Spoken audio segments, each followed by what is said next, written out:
کا ذکر اس لیے زندہ ہے۔ حضور سیدی اعلیٰ حضرت رحمۃ اللہ علیہ آپ کی جو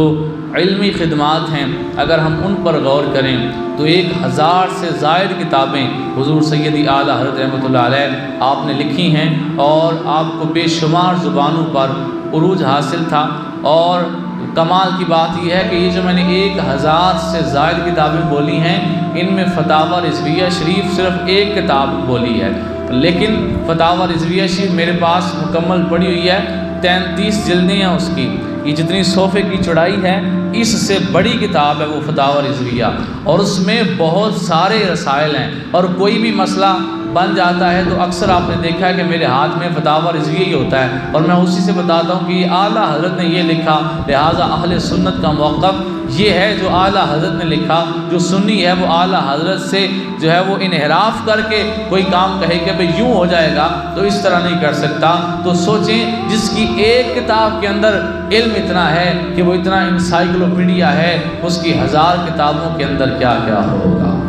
یہ حضور سیدی اعلیٰ حضرت رحمۃ اللہ علیہ آپ کی علمی خدمات ہیں، اور آپ رضی اللہ تعالیٰ عنہ گئے نا عمرہ شریف کرنے کے لیے، تو وہاں پر کسی نے کہا کہ حضور صلی اللہ تعالیٰ علیہ وآلہ وسلم کے علم غیب کے اوپر آپ نے آج تک کوئی کتاب لکھی ہے؟ تو آپ نے فرمایا کہ ابھی تک تو نہیں لکھی۔ تو اس نے کہا پھر میں تو یہ سمجھتا ہوں، وہ بندہ علم غیب کا ماننے والا نہیں تھا معاذ اللہ، تو وہ کہتا پھر میں تو یہ سمجھتا ہوں کہ حضور صلی اللہ تعالیٰ علیہ وآلہ وسلم کو اللہ نے علم غیب دیا ہی نہیں تھا معاذ اللہ۔ اللہ اکبر! اعلیٰ حضرت وہاں اپنی لائبریری لے کر نہیں گئے ہوئے تھے، جو کچھ پڑھا تھا وہ ادھر ہی موجود تھا، وہ ساری لائبریریاں وہ سارا کچھ ادھر ہی تھا، اس وقت ہاتھ میں کوئی کتاب موجود نہیں تھی، لیکن اعلیٰ حضرت رحمۃ اللہ علیہ نے وہیں عمرہ پر گئے ہوئے بغیر اپنی لائبریری کے وہ جو مطالعہ کیا ہوا تھا، اتنا کچھ ذہن کے اندر موجود تھا، اتنا کچھ یاد تھا کہ آپ نے وہیں بیٹھے بیٹھے مدینہ شریف میں مکمل کتاب لکھ دی۔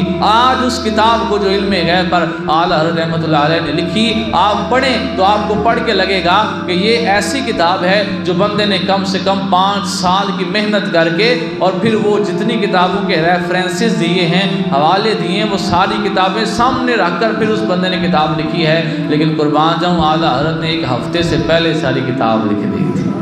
اور پھر لکھی بھی مدینہ شریف میں، اور بغیر اپنی لائبریری کے پاس بندہ ہونا تو پھر وہاں سے وہ جو کتابیں جن کے حوالے دے رہا ہے تو ان کتابوں کے پیجز وغیرہ سارا کچھ ادھر سے دیکھ کے لکھ لیتا ہے، لیکن جب بندہ لائبریری سے بھی دور ہو تو وہاں پر بندہ ان سب کتابوں کے حوالے اور بالکل درست حوالے دے۔ اس کا مطلب یہ ہے اللہ نے انہیں حافظہ بھی بڑا کمال کا عطا فرمایا تھا۔ تو اعلیٰ حضرت رحمۃ اللہ علیہ کے حافظے کی ایک بات میں آپ کو سناتا ہوں کہ آپ عالم دین بن چکے تھے، تو گزر رہے تھے، تو بچپن میں ہی آپ نے جو ہے وہ علم دین حاصل کر لیا اپنے والد صاحب سے ہی۔ آپ گزر رہے تھے نا تو ایک بندہ دوسرے بندے سے کہہ رہا تھا یہ ہیں امام احمد رضا، اور یہ بڑے کمال کے حافظ بھی ہیں، قاری بھی ہیں، اور عالم بھی ہیں۔ آپ کے ذہن میں خیال آیا کہ عالم تو میں ہوں لیکن حافظ تو میں نہیں ہوں، تو پہلے خیال کیا کہ میں اسے کہتا ہوں کہ بھائی میں حافظ نہیں ہوں، مجھے حافظ نہ کہو۔ پھر خیال کیا چلو اس سے کیا کہنا ہے، پتہ نہیں اور کتنے لوگ مجھے حافظ کہتے ہوں گے یا سوچتے ہوں گے، چلو میں حفظ کر ہی لیتا ہوں۔ اتنے میں رمضان شریف کا چاند نظر آ گیا۔ آپ حیات اعلیٰ حضرت اٹھا کر دیکھیں، اعلیٰ حضرت رحمۃ اللہ علیہ روزانہ مغرب سے لے کے عشاء تک ایک پارہ یاد کرتے، پھر عشاء کے بعد اسے تراویح میں سنا دیتے۔ 1 مہینے کے اندر جس نے پورا قرآن حفظ کیا اسے اعلیٰ حضرت کہا جاتا ہے۔ یہاں